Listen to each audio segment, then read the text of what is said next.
It's really a run that accommodates all levels, you know, from beginners to advanced. Very flat, very, very flat.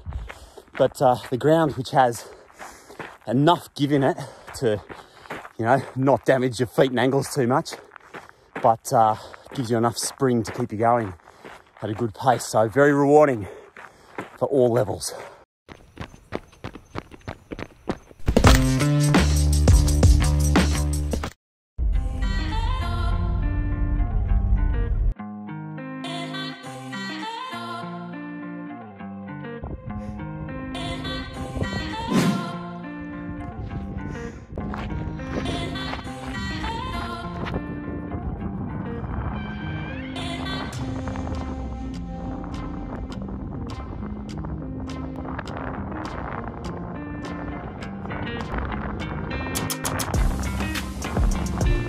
G'day and welcome to Running Australia. This is episode 8 and I'm Rob Malicki. And today, can you guess where I am?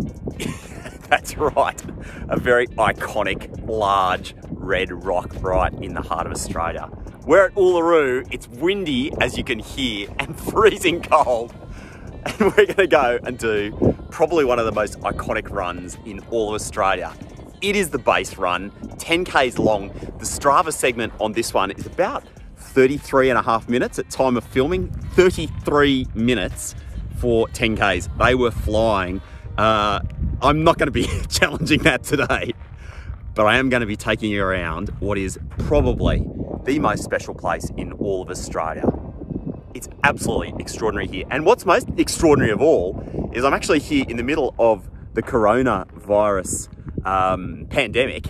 And with the border closures and everything, you can see there is literally nobody here at the start point, which is both extraordinary and unique and a privilege for me, and also in some ways incredibly sad because the tourism just isn't getting in here either, which really affects the local communities and everybody that isn't able to visit right now. But that's my good luck. You ready? Let's go running.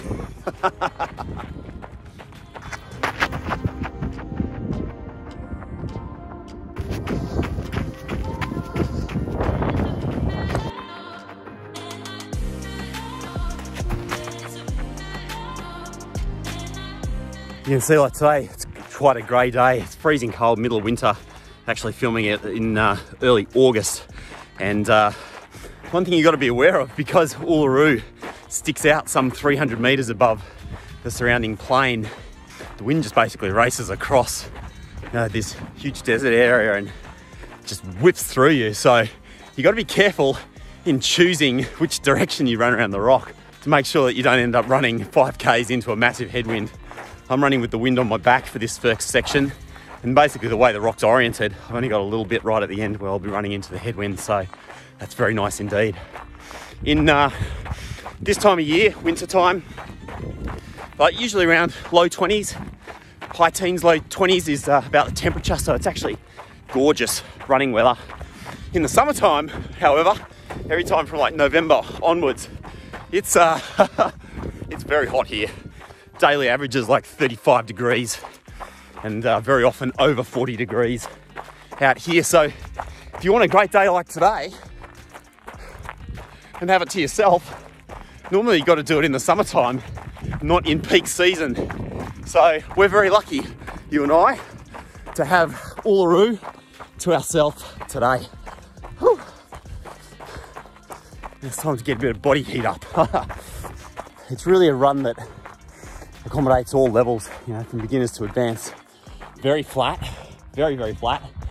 But the ground, which has enough give in it to, you know, not damage your feet and ankles too much, but gives you enough spring to keep you going at a good pace. So very rewarding for all levels. And the views, not bad.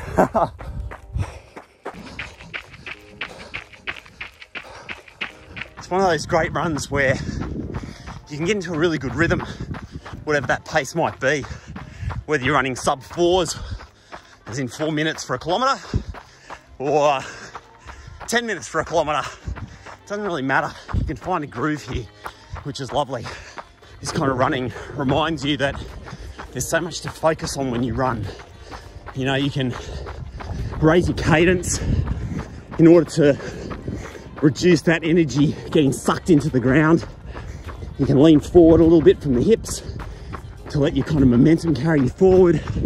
So many tips and tricks that you can do to help improve your style, improve your efficiency. And this kind of run really gives you the opportunity to do that because you're just in a groove. So, fantastic. You can hear that wind's up again. Fortunately, got a bit of body heat now, so that's good. Got to be so careful on a run like this, even though it's got 4G mobile reception the whole way around.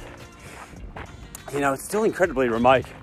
Chances of spraining an ankle on this kind of terrain are fairly limited. Then again, in episode 7, if you watch that, I do sprain my ankle in amusing circumstances. But because you're still 10, 20 Ks away from anywhere, help, even if you are able to call out, it's going to be at least half an hour away. So you lose a lot of body heat in 30 minutes. And that's why you can see like I'm pretty well equipped. Water. I had arm warmers on to start with. A little asthma puffer.